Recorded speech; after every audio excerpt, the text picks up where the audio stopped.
সম্মানিত উপস্থিতি, আমি সর্বই জমিয়ত এটাকে মনে প্রাণে বিশ্বাস করি যে এই সংগঠন আমাদের আকাবির আসলাফের আমানত, এবং এই সংগঠনটি করাকে অত্যন্ত গৌরবান্বিত নিজেকে মনে করি, এবং আমরা এটা লালন করি যে আমার কিতাবি ইলম বা আমার ধর্মীয় শিক্ষা যেটাই শিখি না কেন, অথবা তাসাউফের লাইন, যে কোনো লাইনে আল্লাহ এবং আল্লাহর রসুলের চিনার যে মাধ্যম, এই মাধ্যমের অন্য একটা মাধ্যম হচ্ছে জমিয়ত উলামা ইসলাম।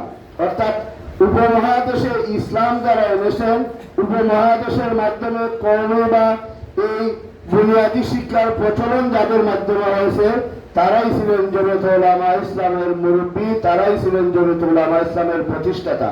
কাজে এই রাজনৈতিক দলের সাথে আমরা সম্পৃক্ত হওয়া, এই দলের কর্মী হওয়া, এটা গৌরবের বিষয়। গত 21 তারিখ আপনারা যে শহরে বসবাস করেন, অর্থাৎ আমরা যে নগরীতে বসবাস করি, এই নগরীর প্রার্থী হিসাবে আমাকে ঘোষণা করা হয়েছে।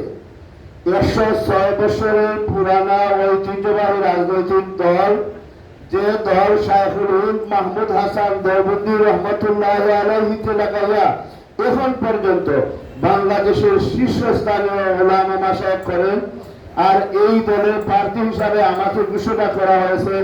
আমি ব্যক্তিগতভাবে আসলে এই প্রার্থীর যোগ্যতা রাখি না, তবে আপনারা সবাই যদি সহযোগিতা করেন, এবং খেজুর গাছ এটা আমাদের একটা চেতনার অংশ, জমিয়ত এটা আমাদের একটা আদর্শের অংশ, এই অংশের বিশ্বাস থেকে আজকে বাংলাদেশে যা শুরু হয়েছে জুলাই চেতনা নামে, আজকে জুলাই এই অন্তর্বর্তীকালীন সরকার আপনার আমার রক্তের উপর পা মেলে যখন বসছে, তারা জুলাই সনদে আমাদের কওমি মাদ্রাসা অর্থাৎ ইসলামী শক্তিকে এড়িয়ে যাওয়া হয়েছে।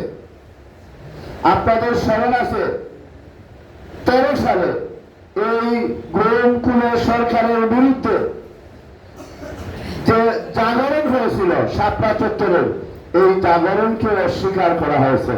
এখানে হাজার হাজার শত শত মানুষকে আহত করা হয়েছে, ইলেকট্রিসিটি বন্ধ করে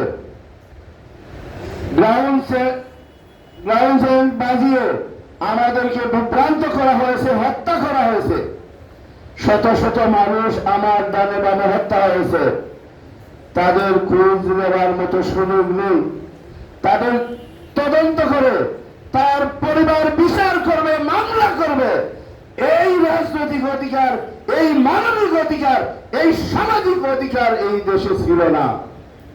দুর্ভাগ্যের বিষয়, গত 17 বছর যে মানবাধিকারের বৈষম্যের শিকার বাংলাদেশ হয়েছিল, সেখানে মানবাধিকারের কোনো ভূমিকা ছিল না। যখন রাজনৈতিক নেতৃবৃন্দ এই দেশ একটি শান্তির দেশ, এটা জনগণের আবাস ভূমি, শান্তির ভূমি, রাজনৈতিক দলের সমন্বয়ে আমার ভোট আমি দেব, যাকে খুশি তাকে দেব, এই চেতনা লালন করে আগামী ডিসেম্বর অথবা ফেব্রুয়ারিতে নির্বাচন হবে। এর জন্য বাংলাদেশের মানুষ প্রস্তুত। ঠিক এর আগে আমার দেশের বিচার ব্যবস্থাকে ধ্বংস করার জন্য, আমার দেশের হাজার বছরের ইসলামী সভ্যতা সংস্কৃতিকে ধ্বংস করার জন্য মানবাধিকারের একটা বিশেষ অফিস ঢাকায় স্থাপন করা হয়েছে। অনেক রাজনীতিবিদরা, অনেক ইসলামের বুনিয়াদার, অনেক হুঙ্কার দেন, কিন্তু দেখা যায় যে এই মানবাধিকার অফিস বাংলাদেশের সার্বভৌমত্বের বিরুদ্ধে। এই মানবাধিকার অফিস আমার দেশের নারী চেতনা নামে নারী সমাজকে বেহায়াপনার দিকে ধাবিত করার একটি চক্রান্ত। এখানে কোন রাজনৈতিক দলের ভূমিকা নেই।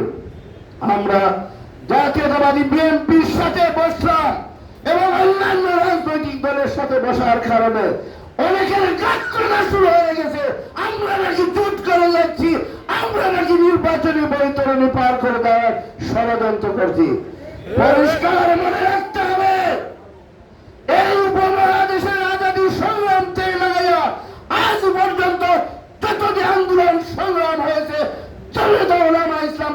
ইতিহাস করে কোন সংগ্রাম হয়নি। জমিয়তের ইতিহাস, জমিয়তের আকাবির আসলাফদেরকে বাদ দিয়ে কোনো ইতিহাস হতে পারে না।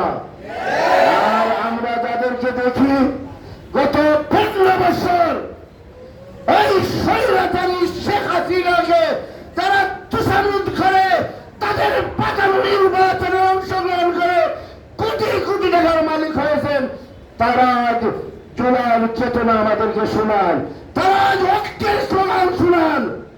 আমরা এই স্বার্থবাদী চক্রান্তকারী যারা এই দেশের সার্বভৌমত্বের ব্যাপারে মুখ খুলে না, যারা এই দেশের